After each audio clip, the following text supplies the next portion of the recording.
Happy life astro के videos को देखने के लिए हमारे चैनल को सब्सक्राइब करें और वीडियोस की नोटिफिकेशंस पाने के लिए बेल बटन को भी दबाएं।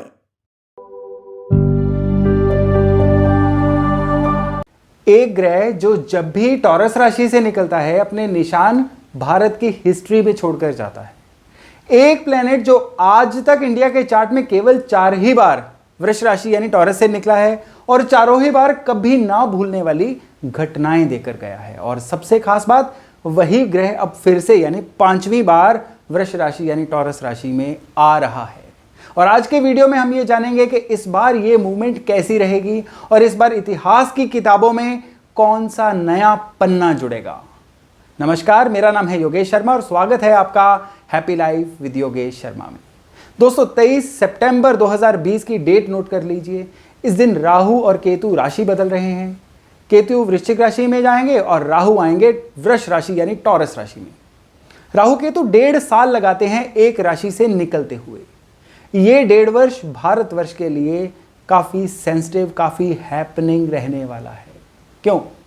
एक तो टॉरस राशि यानी वृष राशि भारत देश के चार्ट में सबसे पहला घर है, असेंडेंट है, जो शो करता है देशवासियों की ओवरऑल कंडीशन को, देश के अंदर और बाहर आने वाली परेशानियों को, चैलेंजेस को, और एज ए नेशन एकजुट होकर खड़े रहने को।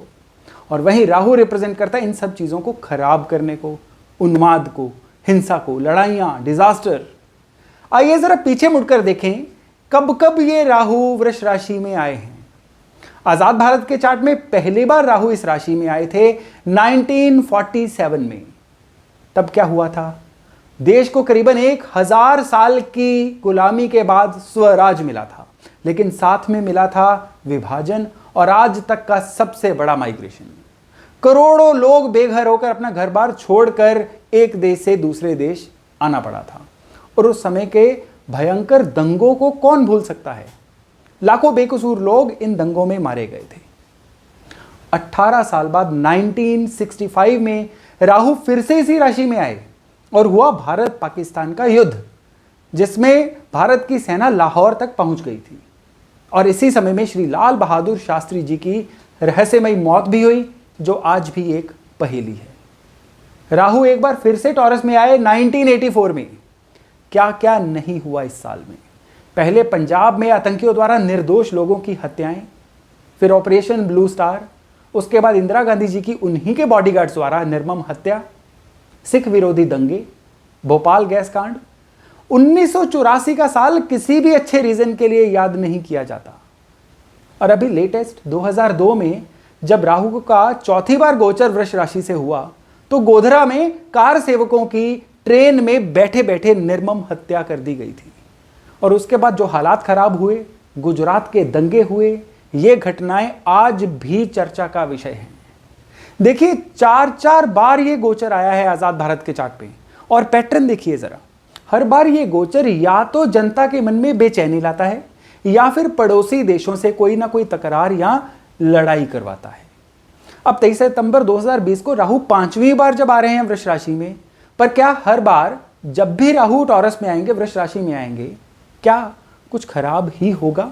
ऐसा नहीं है, क्योंकि राहु क्या असर देंगे यह अब फ्रेंडली फ्लैट तरीके से नहीं बताया जा सकता। दरअसल राहु या केतु अपने किसी भी गोचर में, अपने किसी भी ट्रांजिट में क्या नतीजे देते हैं, इसका इशारा वो सूर्य ग्रहण के थ्रू देते हैं। साल में 2 बार सूर्य ग्रहण लगता है और दोनों ही बार एक स्पष्ट संकेत आ जाता है आने वाली घटनाओं का। 2019 के दिसंबर में जब सूर्य ग्रहण लगा था और उसमें 6 ग्रह इन्वॉल्व थे, इस ग्रहण ने एक स्पष्ट इशारा दे दिया था एक ऐसी महामारी के फैलने का जो पहले कभी देखी नहीं थी। इसके अलावा आर्थिक मंदी, दुनिया भर के लीडरों के गुडविल में कमी आना, बॉलीवुड और राजनीतिक हस्तियों का चले जाना, ये सब संकेत इस ग्रहण ने दे दिए थे। और ऑलमोस्ट यही सब कुछ हुआ 6 महीनों में। मैंने अपने पुराने वीडियो में इसका उल्लेख भी किया हुआ है, आप चाहें तो चेक कर सकते हैं। वृष राशि में राहु का संचार मार्च 2022 तक चलेगा और अगले 18 महीने भारत को बहुत खट्टी मीठी यादें देने वाले हैं। 23 सितंबर को जब राहु वृष राशि में आएंगे, ये पड़ोसी देशों से तकरार को अपने पीक पर, अपने चरम पर ले जाएंगे। ईश्वर न करे उस समय चीन से संबंध वॉर लेवल तक जा सकते हैं। स्पेशली अक्टूबर नवंबर के महीने तक। सितंबर के मिड में 7 ग्रह या तो उच्च राशि के होंगे या अपनी राशि के होंगे, और ये जो गोचर होगा ये राहु की मदद करेगा कोरोना के संक्रमण को कम करने के लिए, धीमा करने के लिए। और ये वो समय रहेगा जिसमें कोई वैक्सीन बाजार में आ सकती है, या हर्ड इम्यूनिटी बोलते हैं, वो भी डेवलप हो सकती है, और ये कोरोना से किसी हद तक हमें मुक्ति पाने में बहुत सहायक समय रहेगा। 14 दिसंबर 2020 का सूर्य ग्रहण ये संकेत दे रहा है कि इस राहु के द्वारा लाई गई कुछ उलझनें उस समय में जनता में बेचैनी बढ़ा सकती हैं।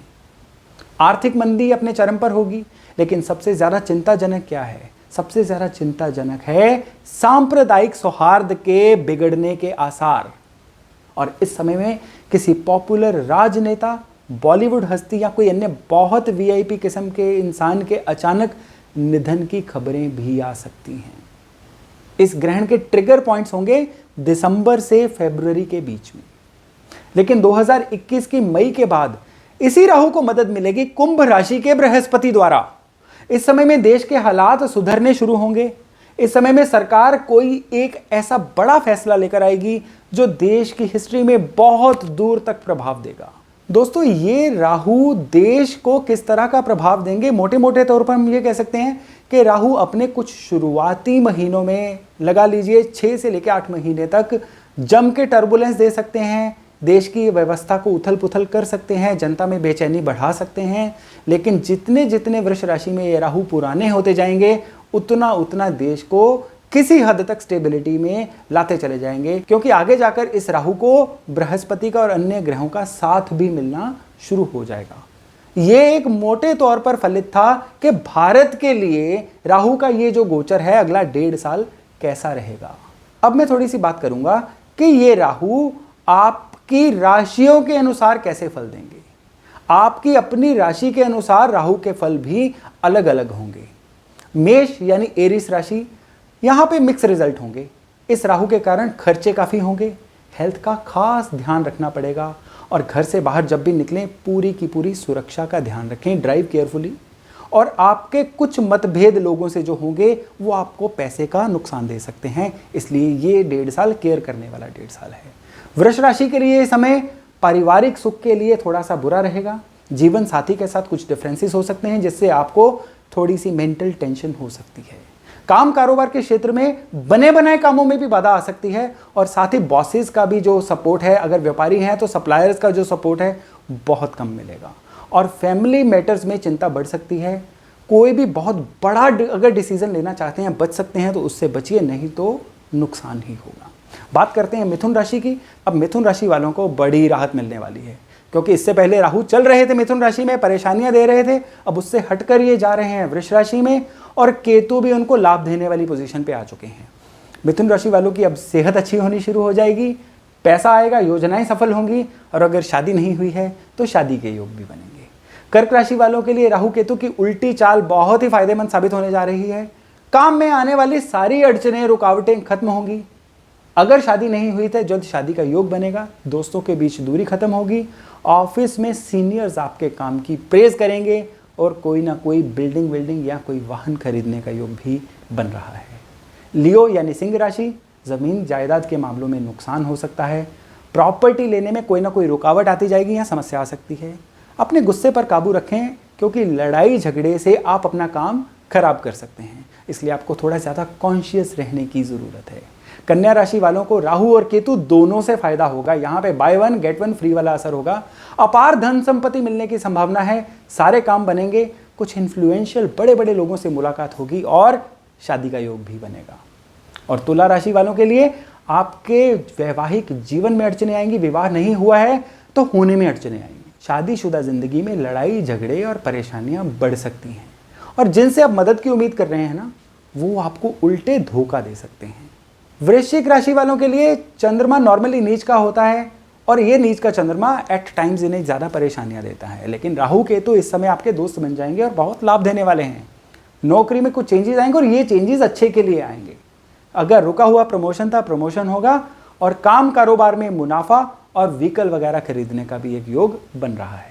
धनुराशि वालों की 7.5 चल रही है, जिसमें आखिरी ढैया चल रहा है, लेकिन फिर भी राहु केतु आपको फायदा देंगे। अचानक पैसा कहीं से आएगा और कहीं अब्रॉड जाने की योजना अगर बन रही थी वो कामयाब हो जाएगी। शादी नहीं हुई है तो शादी हो सकती है, और अगर पुराने कोई विवाद, लड़ाई झगड़े चल रहे थे तो वो किसी ना किसी एग्रीमेंट से खत्म हो जाएंगे। मकर राशि में 7.5 चल रही है, लेकिन राहु केतु आपको फायदा देंगे। आपके कर्जे धीरे धीरे खत्म होने शुरू हो जाएंगे क्योंकि इनकम बढ़ने जा रही है, और रिश्तेदारों से जो पुराने विवाद चल रहे थे वो भी खत्म होंगे। कुंभ राशि वालों के लिए राहु हाइपर एक्टिव होते हैं। आपके गुस्से वाले स्वभाव में कमी आएगी, टेम्परामेंट कंट्रोल में होगा, और राहु केतु के अब बुरी पोजीशन से निकल जाने के बाद आप कंपैरेटिवली शांत भी हो जाएंगे और अपनी वाणी से ही अपने सारे काम निकलवा लेंगे, और बड़े बड़े लोगों से याराना और मुलाकातें होने वाली हैं। एंड में आती है मीन राशि यानी पाइसेस।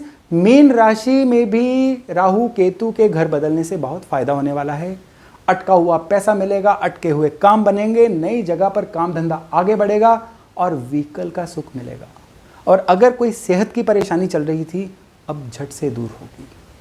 दोस्तों, राहु और केतु नॉर्मली उल्टी चाल चलते हैं और राशियों को ज़्यादातर तो नुकसान ही पहुंचाते हैं। तो इनको शांत करने के लिए आपको कुछ एक उपाय करने चाहिए, जो जेनरिक उपाय हैं, जो सभी के लिए अच्छा असर देते हैं। एक काले कपड़े में जौ, काले तिल और चावल बांधकर 8 बार सर के ऊपर से क्लॉकवाइज घुमाएं और चलते हुए पानी में प्रवाह कर दें। इसके अलावा मंदिर में चाकू, लोहे का चाकू और कंबल का डोनेशन करना चाहिए। इसके लिए कोई भी वार चूज कर लीजिए। अगर हो सके किसी गरीब व्यक्ति को कोई ना कोई इडेबल्स का दान करिए। इससे भी जो राहु केतु हैं शांत होते हैं। तो दोस्तों, आज के लिए इतना ही। बहुत जल्द मिलते हैं एक नए टॉपिक, एक नए विषय के साथ। अपना खूब ध्यान रखिएगा। नमस्कार।